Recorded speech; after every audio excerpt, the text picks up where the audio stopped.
মাথা নিচু করে বিছানায় বসে আছি আমি, আর বাকিরা সবাই রাগে লুক নিয়ে তাকিয়ে আছে আমার দিকে। আর সবচেয়ে বেশি রাগী লুক দিচ্ছে শুভ্র ভাইয়া। অবশ্য দোষটা আমারই ছিল, বাথরুমে পা পিছলে পড়ে গেছি, হাতে গুরুতরভাবে আঘাত পেয়েছি আমি। গোসল করার সময় হঠাৎই পা পিছলে পড়ে যাই আমি। আমার চেঁচানোর আওয়াজ শুনে শুভ্র ভাইয়া আসে। তারপর আমার অবস্থা দেখে আমাকে কোলে নিয়ে বিছানায় বসিয়ে দেয়। তারপর একে একে সবাই চলে আসে রুমে, এসে আমাকে বকাঝকা শুরু করে, যেমনটা এখন মামুনি দিচ্ছে। কারা নাকি তুই? চোখে দেখিস না? কি করে পড়লি বল তো? সরি মামুনি, কি করে যে পড়ে গেলাম আমি নিজেও জানি না। কি করে পড়লাম আমিও জানি না। এটা কোনো কথা রোদেলা? সরি, আমার কি দোষ বলো? আমি তো এই বলেই যেই না হাতটা একটু নাড়াতে গেলাম তখনই ব্যথা পেয়ে মুখ থেকে বেরিয়ে আসলো আহ। আমার ব্যথার আওয়াজে মামুনি তাড়াতাড়ি করে একটা মলম নিয়ে আসলো, তারপরে হাতে মলম লাগিয়ে দিল। তারপর একে একে সবাই চলে গেল, শুধু থেকে গেল শুভ্র ভাইয়া। চোখ লাল করে তাকিয়ে আছে আমার দিকে ভাইয়া, যা দেখে ভয়ে চুপটি করে বসে আছি আমি। আমি কোনো কথা বলছি না। হঠাৎই ভাইয়ার সামনে এসে বলল, তোর চোখ কোথায় থাকে? কখন কোথায় কিভাবে হারতে হয় সেটাও জানিস না? ইডিয়েট মেয়ে কোথাকার। এতটুকু বলেই রাগে পুষতে পুষতে চলে গেল শুভ্র ভাইয়া। শুভ্র ভাইয়া যেতে জোরে জোরে শ্বাস ফেলতে লাগলাম আমি। দূর, ভাল লাগে না, এমনিতেই মনটা ভালো ছিল না, তার উপর হাতটা ব্যথা পেয়েছি। উফ, কি যে যন্ত্রণা করছে। এই বলে ফু দিতে লাগলাম আমি। ব্যথা পাইছি তো পাইছি, ডান হাতটাই পেতে হলো। এখন আমি খাবার খাবো কিভাবে? রাত 9টায় বিছানায় বসে আছি আমি, আর নিচে সবাই খাবার খাচ্ছে।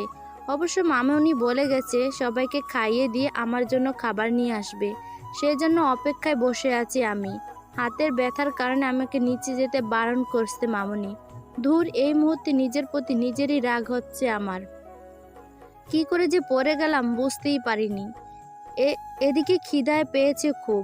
এই মুহূর্তে আম্মুর কথা ভীষণ মনে পড়ছে আমার। এখন যদি বাসায় থাকতাম, আম্মু ও মামুনির মতো খাবার নিয়ে এসে খাইয়ে দিত। ভাবতে ভাবতেই মনে মনে খুশি হয়ে গেলাম। পরক্ষণেই দীর্ঘশ্বাস ফেললাম আমি। এমন সময় দরজা খোলার আওয়াজ পেয়ে নড়ে চড়ে বসলাম আমি। সামনে তাকিয়ে শুভ্র ভাইয়াকে দেখে ভয়ে কিছুটা মাথা নিচু করে ফেললাম আমি। না জানি আবার বকাঝকা দেয় নাকি। হঠাৎই ভাইয়া এসে আমার পাশে বসলো, হাতে খাবারের প্লেট। কিন্তু ভাইয়া কেন আসলো? মামুনি আনার কথা ছিল তো। কিন্তু আনছে যখন খেতে তো হবেই। কিন্তু খাবো কিভাবে? আমি তো হাত নাড়াতেই পারছি না। এসব আলতু ফালতু ভাবনার মাঝেই ভাইয়া বলে উঠল। হা কর। ভাইয়ার কথা শুনে চোখ বড় বড় করে তাকালাম আমি ভাইয়ার দিকে। তাকিয়ে দেখলাম ভাইয়া আমার দিকে এক লোকমা খাবার মুখের কাছে ধরে রেখেছে। আমি হাঁ হয়ে তাকিয়ে রইলাম ভাইয়ার কাণ্ড দেখে। আমাকে এভাবে তাকিয়ে থাকতে দেখে ভাইয়া বলে উঠল, কি হলো? কথা কি কানে যাচ্ছে না তোর? ভাইয়ার কথা শুনে কিছুটা হকচকিয়ে উঠলাম আমি। তারপর বললাম, তুমি আমাকে খাইয়ে দিবে ভাইয়া? তুই আবার আমায় ভাইয়া ডাকছিস? ভাইয়া কথা শুনে ঠোঁটে কামড় দিলাম আমি। তারপর একসাথে বলতে লাগলাম, সরি সরি ভাইয়া, সরি থুকু, প্লিজ রাগ করো না। আমি চেষ্টা করছি তো, ধীরে ধীরে ঠিক হয়ে যাবে। প্লিজ এখন কোনো শাস্তি টাস্তি দিও না, এমনিতেই হাতের যন্ত্রণায় আমি সহ্য করতে কষ্ট হচ্ছে। ওদিকে রোদেলার কথা শুনে শুভ্রর বুকের ভেতর ব্যথা শুরু হয়ে গেল। তার সাথে রাগও উঠতে লাগলো। তার তো ইচ্ছে একটা থাপ্পড় মেরে দিতে রোদেলাকে।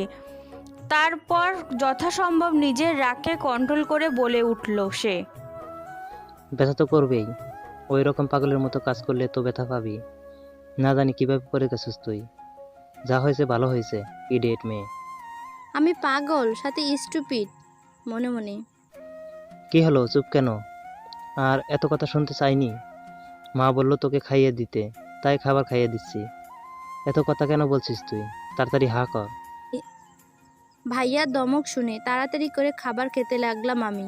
এই প্রথম ভাইয়া আমাকে নিজের হাতে খাবার খাইয়ে দিচ্ছে, ভাবতেই অবাক লাগছে। এর আগে যতবার ভাইয়ার সাথে দেখা আর কথা হয়েছে ততবার শুধু বকা দিত। কোনো ছেলের সাথে কথা বলতে গেলে মন্দ বলে রাগারাগি করত, আর ভাইয়া রেগে গেলে খুব কড়া শাস্তি দিত। এই ভাইয়া প্রথম খুব বকাঝকা দিত, তার সাথে আবার খাবারও খাইয়ে দিচ্ছে। মনে মনে খুব ভালো লাগছে, ভাইয়া আমার খাইয়ে দিচ্ছে আর আমি অপলকভাবে তাকিয়ে আছি ভাইয়ার দিকে। এই মুহূর্তে ভাইয়াকে সত্যি অন্যরকম লাগছে। কে বলবে এই ছেলেটা এত রাগী আর বদমেজাজি। বেশ কিছুক্ষণ পর ভাইয়া আমার সব খাবার খাইয়ে দিয়ে খাবারের প্লেট নিয়ে চলে গেল। আমিও পানি খেয়ে শুয়ে পড়লাম। কেন জানি ভাইয়ার প্রতি এক অদ্ভুত ভালো লাগা কাজ করছে। আজ বুঝতে পেরেছি ভাইয়া আসলে বাইরে যতটা রাগী বোঝায় আসলে ততটা রাগী নয়, ভেতরটা হয়তো অনেক নরম। এভাবে মুচকি হাসে চোখ বন্ধ করে ফেললাম। ধীরে ধীরে ঘুমের রাজ্যে তলিয়ে গেলাম আমি। রাত 12টা। রুমে ঢুকে লাইট অফ করে দিল শুভ্র, তারপর এসে বসে পড়ল বিছানায়। এই দৃষ্টিতে তাকিয়ে আছে রোদেলার মুখের দিকে। জ্যোৎস্না ভরা রাতে জানলার ভেদ করে চাঁদের আলো এসে মুখে পড়ছে রোদেলার। কতটা না মায়াবী লাগছে রোদেলাকে শুভ্রর কাছে। শুভ্রর হাত অটোমেটিক চলে যায় রোদেলার মাথার কাছে। তারপর মুখ থেকে বেরিয়ে আসে একটা পাগলি মেয়ে, আর এখন তো পাগলি বউ আমার। এই পাগলিটার জন্য সেই ছোটবেলা থেকেই পাগল আমি, অথচ এই পাগলিটা আজও বুঝতে পারলো না। কবে বুঝবি তুই কতটা চাই তোকে আমি, কতটা চাই তোকে। তুই শুধু আমায় ভয় পেয়ে গেলি, কখনো ভালোবাসতে পারলি না। তবে আমি জানি আজ নয় কাল একদিন ঠিকই বুঝবি তুই আমার ভালোবাসা। আর আমি শিওর একদিন তুইও আমায় ভালোবাসবি, হয়তো আমার চেয়েও বেশি। কিন্তু কবে পাগলি, কবে আসবে সেই দিন, কতটা চাই তোকে। তোর মুখে ভালোবাসার কথাটা শোনার জন্য ব্যাকুল হয়ে আছি আমি। কবে সেই ব্যাকুলতার অবসান ঘটবে। আমি জানি রোদেলা, তোকে যেভাবে বিয়ে করেছি আমি সেটা হয়তো করা উচিত হয়নি, কিন্তু কি করব বল, আর তো কোনো উপায় ছিল না। সেদিন তোকে ওইভাবে বিয়ে না করলে হয়তো সারা জীবনের জন্য হারিয়ে ফেলতাম তো আমি। তার সাথে রিয়াও কষ্ট পেত, আমরা কেউ সুখী হতাম না। তার চেয়ে বরং এটাই ঠিক হয়েছে, তুই আমায় ভালো না বাসিস, কমসে কম চোখের সামনে তো থাকবি, এটাই আমার জন্য অনেক। তোর দুষ্টু মিষ্টি কথাগুলো যে আমার খুব ভালো লাগে। এখন শুধু অপেক্ষা তোর ভালোবাসা, কতটা চাই তোকে। এই ভেবে দীর্ঘশ্বাস ফেলল শুভ্র। তারপর রোদেলার কপালে ছোট্ট একটা চুমু দিয়ে ওকে জড়িয়ে ধরে ঘুমিয়ে পড়ল শুভ্র। সকালে ঘুম ভাঙতেই দেখলাম ভাইয়া আমাকে শক্ত করে জড়িয়ে ধরে ঘুমিয়ে আছে। ভাইয়া এতটা শক্ত করে জড়িয়ে ধরেছে যে আমি নড়তেও পারছি না। এখন কি করব, হাতের ব্যথা তো কিছু করতেও পারছি না। হঠাৎই ভাইয়ার মুখের দিকে চোখ গেল আমার। কতটা সুন্দর লাগছে ভাইয়াকে, চুলগুলো পড়ে আছে ভাইয়ার কপালে। ইচ্ছে তো করছে হাত দিয়ে সরিয়ে দিই, কিন্তু এই মুহূর্তে সেটা কোনোভাবেই পারছি না। হঠাৎই ভাইয়া একটু নড়ে চড়ে উঠল। ভাইয়াকে এভাবে নড়তে দেখে চোখ খিচে বন্ধ করে ফেললাম আমি। না জানি আমি উঠে গেলে দেখে কি বলবে। বেশ কিছুক্ষণ পর আস্তে আস্তে তাকালাম আমি, ভাইয়া এখনো ঘুমিয়ে আছে। ভাইয়ার নড়ে যাওয়াতে কিছুটা সুবিধা হলো আমার। আস্তে আস্তে ভাইয়ার হাত সরিয়ে উঠে পড়লাম আমি। তারপর বিছানা থেকে উঠে এসে চলে গেলাম ওয়াশরুমে। কিছুক্ষণ পর ফ্রেশ হয়ে বেরিয়ে আসলাম আমি। ভাইয়া তখনও ঘুমিয়েছিল। আমি আর কিছু না করেই চলে গেলাম নিচে। দেখতে দেখতে কেটে গেল পুরো 1 সপ্তাহ। এখন আমার হাত আর আমি দুজনই পুরোপুরি সুস্থ। এখন আর কোনো অসুবিধা নেই হাত নড়াচড়া করতে। এই সপ্তাহে প্রতিদিন ভাইয়া আমাকে খাবার খাইয়ে দিয়েছে। বিষয়টা খুব ভালো লেগেছে আমার কাছে। আজ থেকে বিষয়টা মিস করব খুব। আমার ভাবনার মাঝে তানিশা রুমে এসে বলল, তোর কি হয়েছে? ভাইয়া তো মনে হয় তোমাদের রেখেই চলে যাবে। তারপরও ভার্সিটিতে যেতেও তো দেরি হয়ে যাবে, তাড়াতাড়ি করো বোন। তানিশার কথা শুনে তাড়াতাড়ি করে ঠোঁটে হালকা লিপস্টিক দিয়ে চলে আসলাম আমি। তারপর তানিশাকে বলে উঠলাম, চল আমি তৈরি। চলেন ভাবিজান। তানিশার কথা শুনে হাসলাম আমি। তারপর দুজনেই একসাথে চলে আসলাম নিচে। তারপর মামুনি আর মামার কাছ থেকে বিদায় জানিয়ে চলে আসলাম বাহিরে। গেটের বাইরে যেতেই দেখলাম শুভ্র ভাইয়া গাড়ির কাছে হেলান দিয়ে দাঁড়িয়ে আছে। পরনে তার ব্ল্যাক শার্ট, ব্ল্যাক জিন্স, কনি পর্যন্ত হোল্ড করা। ভাইয়াকে দেখি বেশিরভাগ সময় ব্ল্যাক পরে, দেখতেও খুব সুন্দর লাগে, যেমনটা এখন লাগছে। হঠাৎই চোখ গেল ভাইয়ার চোখের দিকে। ভাইয়ার চোখ লাল করে তাকিয়ে আছে, যা দেখে কলিজার পানি শুকিয়ে গেছে আমার। না জানি এখন আবার কি বলে বকা দিবে। আমরা সামনে যেতেই ভাইয়া চেঁচিয়ে বলে উঠল, তোদের এত সময় লাগে আসতে? ভার্সিটি যাচ্ছিস নাকি বিয়ে বাড়ি? আর বলো না ভাইয়া, ওই রোদেলাই তো।